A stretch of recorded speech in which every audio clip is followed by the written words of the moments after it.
Assalamualaikum warahmatullahi ta'ala wabarakatuhu, makaam kamemon mga kalasahan.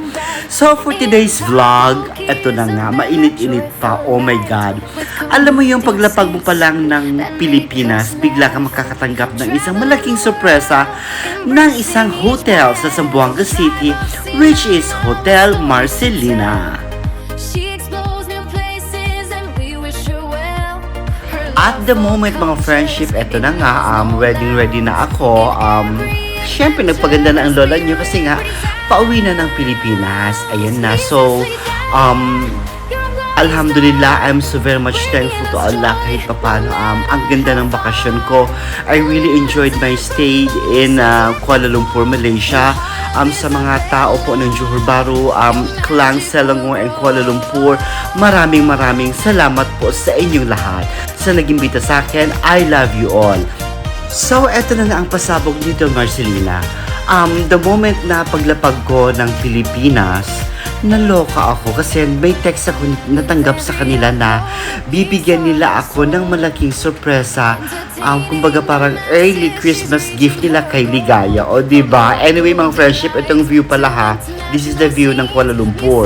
Ito na nga.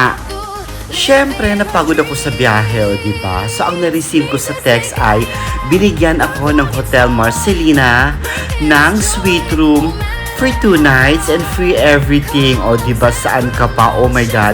Kaya nga sa owner and staff of Hotel Marcelina, maraming salamat po sa pagtiwala kay Ligaya. Thank you very much sa binigay niyo sa akin na maagang Pasko. Highly appreciated po.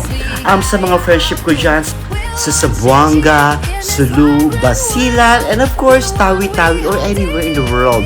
Na bet nyo talaga mag-stay dito at ma-experience ang kanilang magandang serbisyo. Please do come and visit Hotel Marcelina. Dito lamang po yan sa Nunez Extension, Zamboanga City. So mga friendship, no, imagine, ang sarap ng feeling yung pagod ka sa biyahe tapos biglang may mag-o-offer sa'yo, bibigyan ka ng magandang regalo ng 2 night stay sa hotel tapos suite room pa. Oh my God, Hotel Marcelina, kakaiba ka. Once again, ang sukol makaam kay Hemom. Thank you so much, Hotel Marcelina. Salamat po sa lahat-lahat. Kisses from Ligaya.